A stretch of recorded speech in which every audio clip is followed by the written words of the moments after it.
All right. All right. All right, before we get started for our third speaker, and sorry, I'm kind of standing in front of mics, we're going to do the draw for a Ring video camera sponsored by Forest Scout here. So if everybody get in, if you did, or if you didn't, it's too late, it's over. All right. I'll do the drawing. Wait, I'm in there. So you will do the drawing. All right, here we go. I'll do the drawing. It better be me. You don't even need to pull it. Bill wins. Oh, we got, okay. Who submitted the empty card? You're going to need to prove it. We're going to need some proof. I have ID. I have an empty ID. We have ID that will be photographed. All right, we'll go for number 2. Wait, did you look on both sides of that card? Oh, yeah, you're going to have to say it. Bill wins. Ah, boo! Hey, I wasn't even involved. Come on up and take a look. Come on up. No, okay, Bill doesn't win. Wait, but I do want somebody to come up and look at that card. Both sides of the folder. Here comes Julie, my conscience. He wrinkled the card. This is some grade A horse shit, but it does say Bill wins. Listen, Bill always wins. Thank you, Julie. I don't like phone calls, so I didn't. All right, who do we got, Jules? Mark Waugh. Mark Waugh! Gremlin Hunter. He left. Woo! Take him away.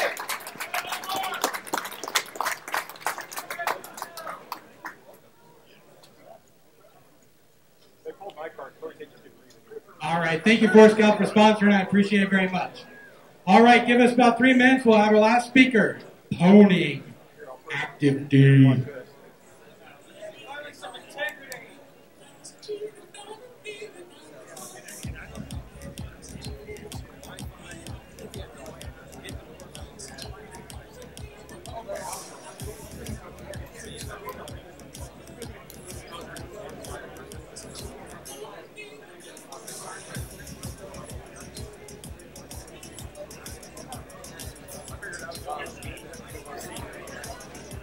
They didn't have a pen. I didn't have a business card.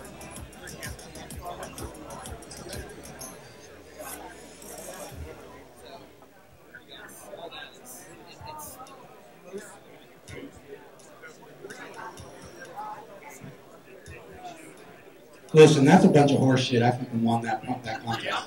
Take it back. That's my Ring doorbell over there. I'm gonna need your address, sir, so I can see the brand on there. Hey, turn down my mic. No! Don't turn down my mic!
All right, SecKC.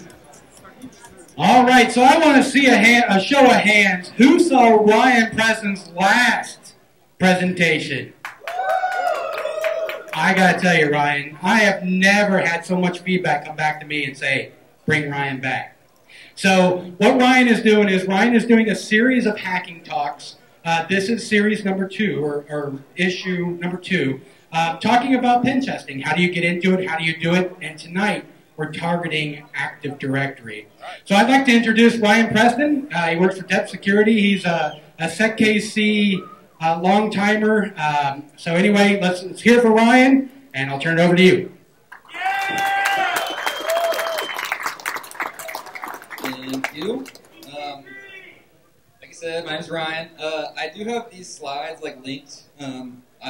It's a very undeveloped GitHub currently, but I'm working on that as it kind of goes here. It'll hopefully be like a full course. And yeah, like I said, the whole thing is a series on, I am focusing mostly on Active Directory, but after some feedback, I found out I might as well start from the very beginning of what even is the infrastructure to set up with, how can you even start to get into someone's network from the outside. And so the first talk, which is also in the GitHub, does cover kind of it's more like the theory of what, as a pen tester, I'm really trying to do. I know a lot of people kind of think it's just throwing out exploits and using a bunch of fancy scripts that you write up, and it's a lot simpler than that for a lot of the time. And I prefer things to be a lot simpler because it means I have to do a little bit less work and I can do it a lot quicker, so it's nice. But today we'll be talking about the infrastructure for your command and control and kind of just how to set that up and where you can set that up. And then we'll cover a few of the initial footholds and how kind of easy that is, especially once your organization is over a couple hundred people. It just gets easier and easier the more kind of target space you have. So we'll do a quick review if you missed the last one, and I'll try to get through that quickly because I have a little bit maybe more to talk about than I should. And then we'll do C2 setups and some initial footholds. So last time I talked about the whole basic theory. So we have you start out and you get some credentials. You try to see if those are high privileged credentials or not. If they're not, you want to find out where those credentials can go, and then you're going to migrate to other hosts that have more credentials for you to steal. And you'll kind of cycle through that and eventually be able to take over the whole domain from the inside. And we kind of talked about this, the whole attack path is if once I get Bob's creds and I have a computer I can go to, there's maybe more people on those computers that I can steal creds from. And you spread this out until eventually you get somewhere where you've got a domain admin. But first we need to actually get Bob's credentials in the first place. And before that even, we need somewhere to be able to send our shells and talk to the target space. So we've got command and control. Command and control, there's like kind of two sides. I mean, I know it's command and control, but the server itself does command and control, and then you need the actual web server itself sitting out somewhere. Like if you're at your house, you can't send a shell to your computer. Your router is going to block that. Like you need open ports on the internet, right? Some design considerations, think up front, are like, do you need to be stealthy? That's kind of how complex is this infrastructure need to be? The skill of the target you're going after, are they going to be actually actively looking at your traffic and traffic inside and outside their network, and what are they going to be looking for? How long are you going to be on this attack? Once we kind of get into it, some of the longer attacks, you might want to have backup kind of servers where you might send one shell but never talk to it. Like it only checks in every 3 weeks or something, because you want that guy to stay super hidden just in case your main guy gets burned. And then what's in scope, like you don't need to set up all the servers for different like phishing attacks and things like that if you don't have to. So that kind of is in there. For us, and well, I guess for me, Kali Linux is kind of the go-to operating system I want running on my different servers. And then for the handlers that are going to catch things and send a lot of my traffic, we use Metasploit in PowerShell Empire. They're both free. There's some paid-for ones that we can talk about too a little bit later. And then hosting, AWS and DigitalOcean are great. You can use your own home address, but you kind of have to set it up so that that'll work, and that's kind of different. It's much easier just to throw something up in the cloud that's already built, and you get some other benefits from that too. So a simple command setup, and this is like the basics, right? You've got your command and control server, the internet is there, and your victim, right? And you just have a straight pipe straight from the victim through all the hops straight to your server, and then you are probably SSH into your attack server. I guess that could go directly to the attacker box if it wanted to, but for this we'll just say there. So the attack host can really be anything. I prefer Kali, but anything that's got SSH, because we're going to be SSHing into our Kali instance. That's the actual holding our shells, where we're going to command everything from. And then the victim, these are not necessarily just users. They can be like web servers, just anything that's out there talking back to you. Setting this up in the cloud is actually really easy and quick, and if I really bet if anyone wanted to follow along, they could almost keep up and do this. But AWS is like free infrastructure for attack servers kind of out there. You can actually use their micro instances and sign up for a free account and deploy this stuff. So I've got every step even in here. It's like, this is after you sign up. This is kind of the dashboard you see. This is for a free account. And then you can launch a new instance. And nice enough is that Amazon actually includes Kali in one of their pre-distributed instances. So if you go to the marketplace on your instance, you can search for Kali and find Kali Linux in there and get going. You set up Kali to launch, and I chose the T2 Micro just because that one's free, unless I think you get over some amount of bandwidth, they might start charging you, but it's that's like 10 cents or something, but this is just to get set up. It'll ask you to generate a new key pair. You'll create a new one, call it whatever you want. You save this back to your own computer. And then as soon as you launch it, it's going to tell you your public IP address that you now have. And there is your public DNS also, which is nice that if that root domain on there is AmazonAWS.com. And so that gets through some things just because it's hosted on Amazon. A lot of people trust Amazon traffic for some reason. So it already doesn't really look like a malicious box out there. As far as connecting to it, you basically are just going to SSH with that key that you downloaded straight to, and they start you off with this EC2 user to the IP. And it's as simple as that, and now you're logged in to your Kali box on the internet, just about ready to go. The only thing you have to do left is set up a security group. The security groups kind of control what can talk inbound and outbound to your AWS instance. And there's probably a lot more AWS can do that I just don't really mess with. This is maybe the worst way you would set this up, because I'm allowing in these steps just every port basically I want to be exposed to the internet to talk inbound and outbound.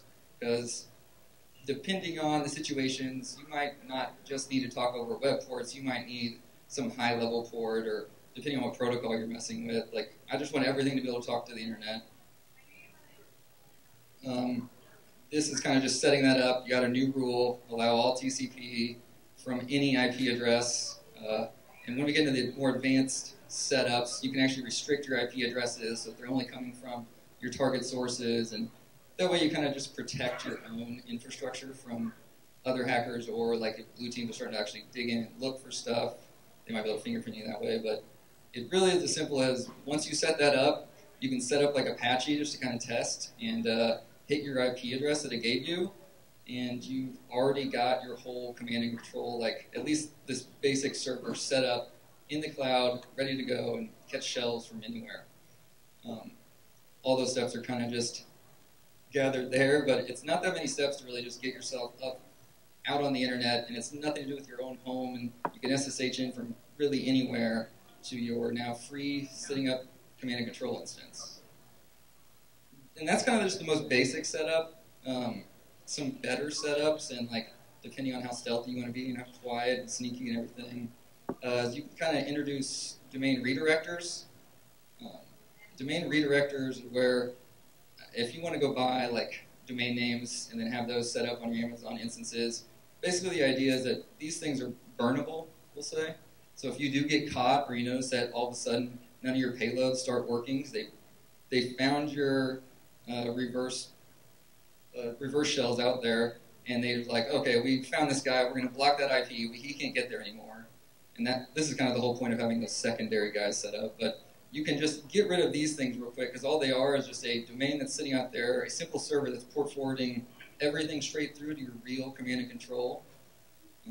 The idea here is that you don't have to, once you do set up like that Kali box, you might want to install a bunch of other tools to it, and you just don't have to keep on doing that every time you need to set up your C2.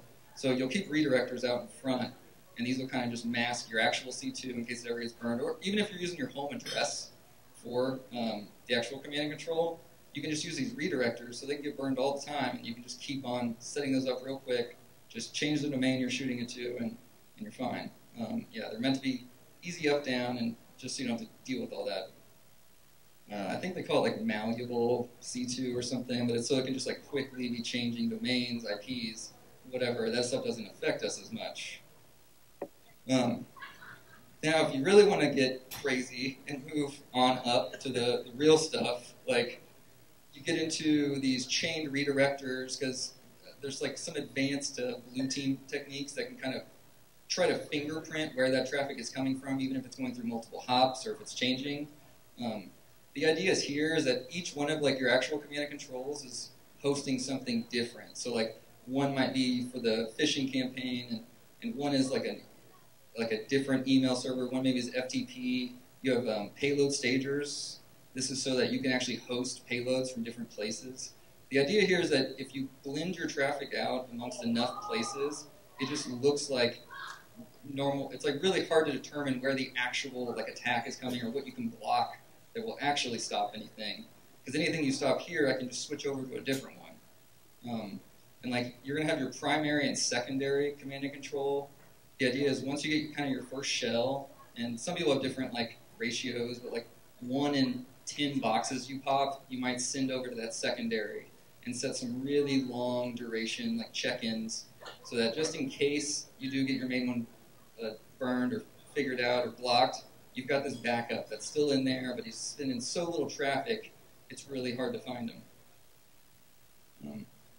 There is a blog, Blue Screen of Jeff. It's Jeff. I don't even actually know his last name, but I think his like Twitter handle is Blue Screen of Jeff, so I consider everyone by their handles.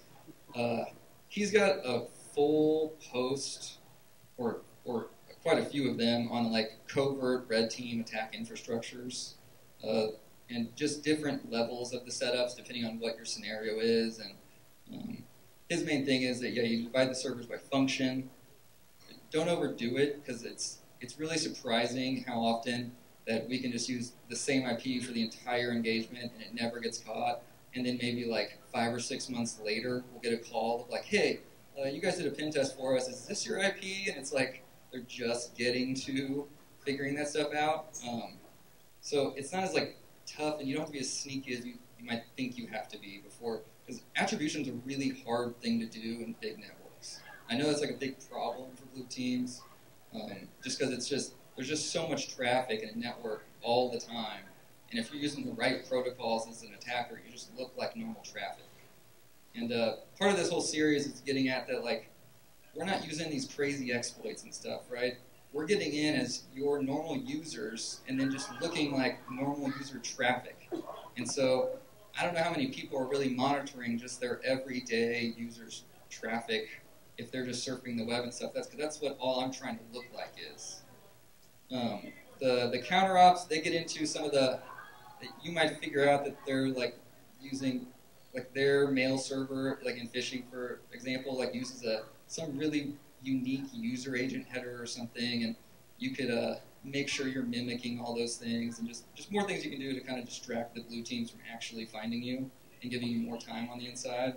But once you get on the inside, and we'll see probably in the next talk, the actual like covering in the inside and lateral movement, that it goes pretty quick once they're inside. So it's tough for them to find you if you've got enough of this spread out and catch you in time that you can't make it just really, really hard to get rid of you. As an attacker, I guess I should say. The protocol choice does kind of matter too. He's got different tips for using whichever. Like, we primarily use HTTPS because it's fairly simple, and a lot of times your appliances just assume stuff over 443, like they're not terminating and everything, they're not decrypting it, they're not looking at it. You can do this all over DNS requests back and forth. It's a lot slower, but it's doable. Domain fronting is a technique that's been kind of recently popularized, and somewhat you could say even setting up in AWS is domain fronting. But the whole point of domain fronting is the main one was using Google's app engine, where anyone can sign up and get a Google or yourappname.appspot.com, and it comes from like a trusted Google source. But those are actually the command and control redirectors. So their app looks like it's going out to reach to Google, but I just redirect that request with my app to my actual C2. And that's kind of the domain fronting setup. Third-party command and control, these ones are like the really sneaky, tricky ones. I don't know if anyone saw, I think this summer there was kind of a big post about someone was running their command and control off Britney Spears' Instagram comments. And so they were using, like, they would basically just have random accounts posting to, like, famous people's Instagram accounts with a comment that was actually some encoded command for their command and control servers for reaching out and just checking comments on those posts, looking for that. And, like, that from a blue team is really hard to figure out, like, that's what's going on. I don't even know how those guys actually even caught that, but it was a, like, discovered thing. That's kind of like the third party, like using Twitter or some other means. I've seen even like shells being caught and used in Slack. There's like integrations now. I think even Empire has like an actual module for it. But using just these third-party apps that become trusted, and so the traffic just looks like it's very normal traffic, but they're actually talking to your C2 servers. You're just not even hosting your C2 anymore. So there's lots of design theories on all this. Cobalt Strike, Mudge has written quite a bit about it. They're really big into red teaming the whole Cobalt Strike. That is a paid-for product, though. But they have like their team servers, and they have a bunch of different shared infrastructure. Black Hills wrote one up on just setting the same kind of thing up on DigitalOcean.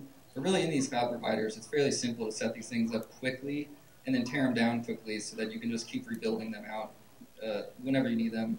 Ideally, a new one for like each engagement, just so you don't cross-contaminate any data or anything. Or tools nowadays also will like share, like they catch some malicious stuff on this network coming from these IPs.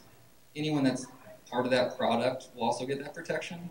And so we'll just change every time so that even if one does get caught, it just doesn't matter anymore. And so yeah, the command and control choices, these are as far as just actually running your shells, which we'll get to eventually, but PowerShell Empire, Metasploit, JSRat is kind of a newer one where they're compiling everything using the .NET to JavaScript like libraries that I won't get too much into that. But then there's like there's a whole PowerShell C2, that's the whole thing's written in PowerShell. There's lots of free ones out there, so it's not like any like kid can just go out and start doing this without needing like some nation state backing them. Like this is all just free stuff. There is paid ones. Cobalt Strike is actually got a lot of good features, which are nice.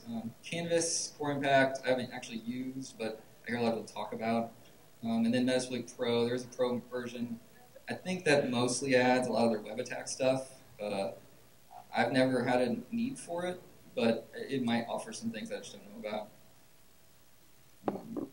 So now that you've got that Kali box set up, just to quickly set up your actual where you're going to catch the shells is I prefer PowerShell Empire, which is as simple as cloning their GitHub project, changing into that directory, and just running the install. And so the idea is that like you can go back through these slides and actually launch all this stuff within a relatively short amount of time and have a full setup running.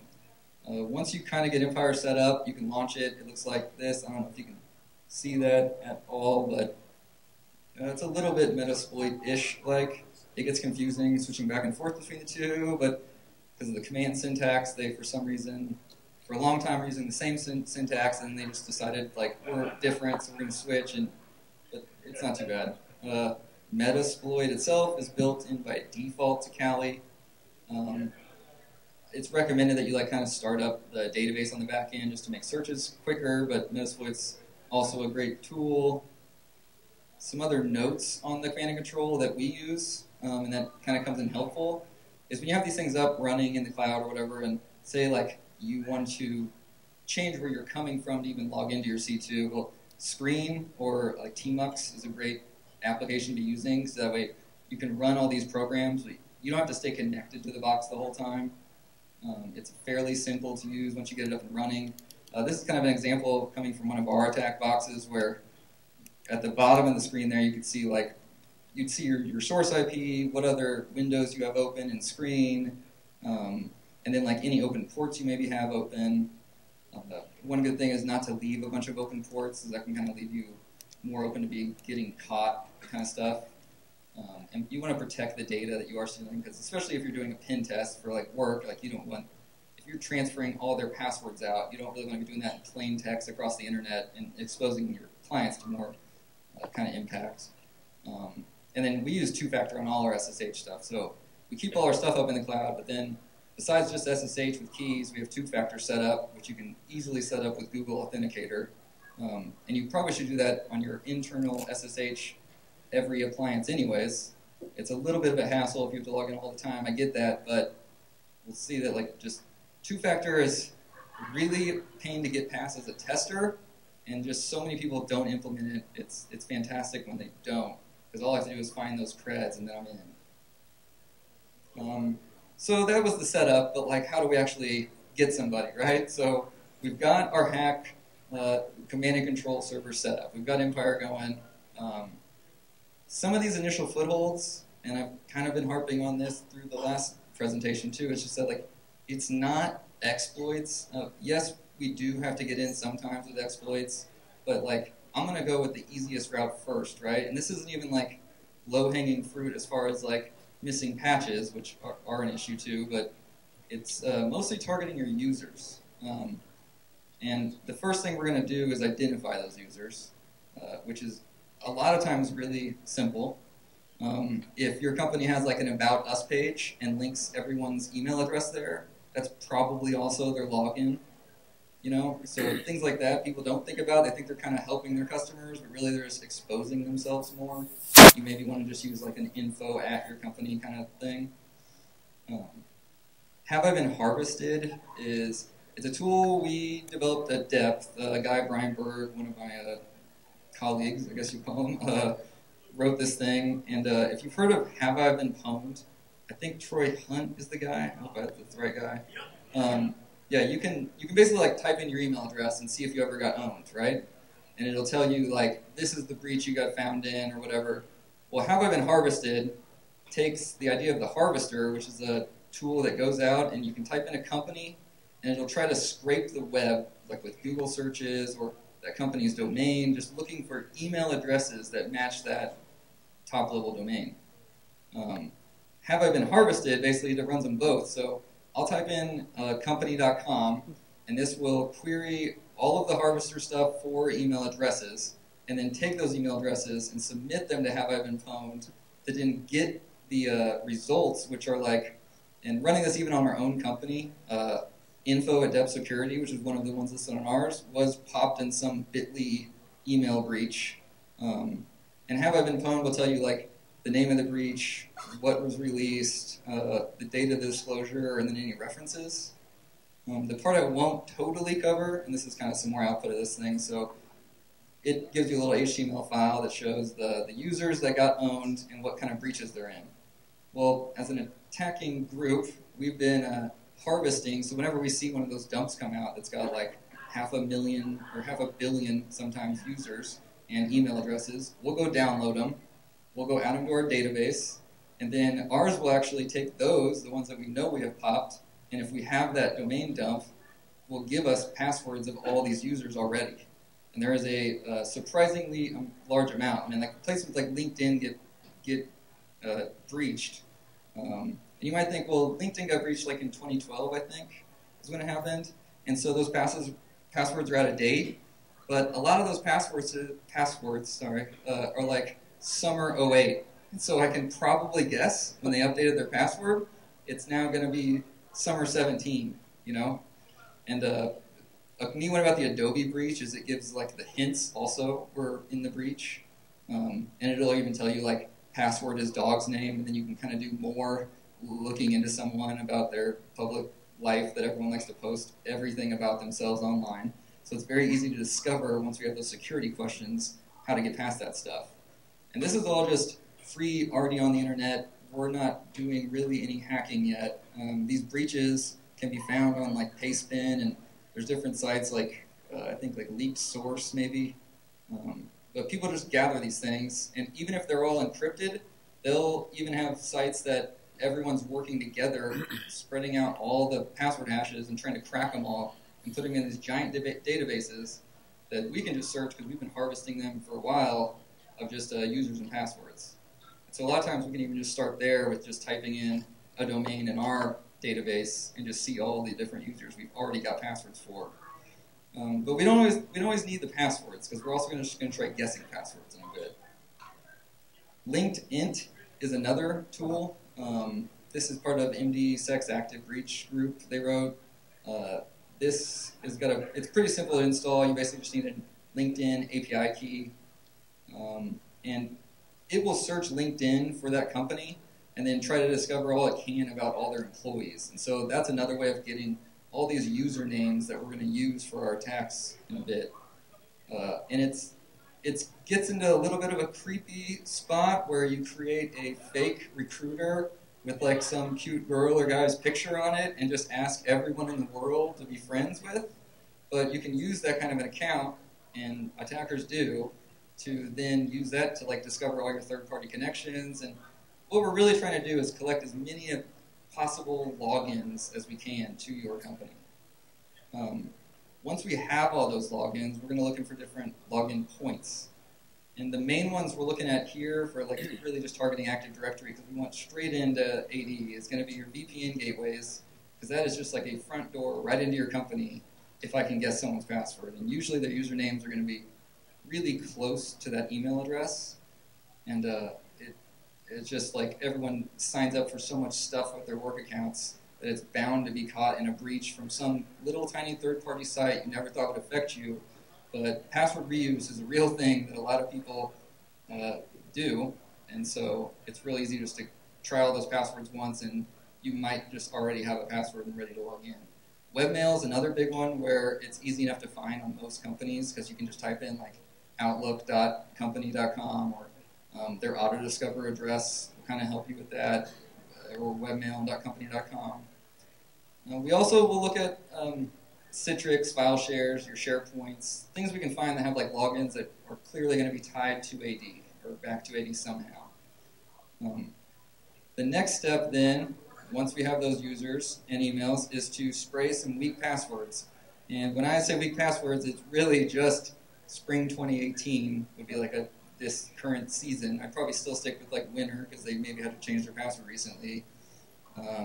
The typical ones like password 1 and you see those lists that come out. I know they just added a bunch to the sec list they talked about earlier, but it's crazy, I think, to like security people to think people would put that as their password, but I just can't tell you like how many times this gets us in so easily. And the problem is that it's really hard to detect from a defensive side, is because if we are wary of the account lockouts, and a lot of companies increase the defaults just because they don't want to have to deal with customer complaint tickets because they lock themselves out of their accounts again. We generally, I won't try 5 every 30 minutes, but maybe 1 or 2 capital, lowercase, and special characters. So spring 18 exclamation point gets past that, and that's all these users are going to try. So there's tools for doing this that are fairly simple too, which Burp is an easy one on at least like Outlook. There is some specific tools that even target Outlook itself to do the logins for you, but I kind of step through like literally every step that it takes is I'll go to your Outlook website. This one was nice enough to tell me to please sign in with this format, which said like company/username. One part about figuring it out is like sometimes your email addresses don't map directly to your usernames, but if your email is like ryan.preston, I can try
Hey, thank you very much.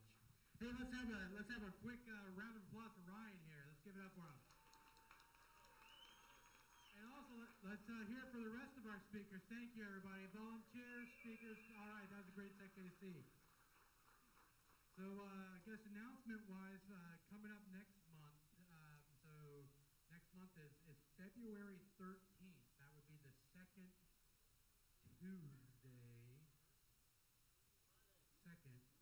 Second Tuesday of the month, February 13th. Bring your honeys. We're going to have how to make them care, communicating successfully with executives. We're going to have Mimikatz. I have your passwords. And we're going to have intermediate reverse engineering lesson going through the flare on capture the flag. So we've got a really good lineup next month. So everybody, thank you very much. Hope you had a great time, and see you next time. What? Oh yeah, next month is bring a date night, is what I heard.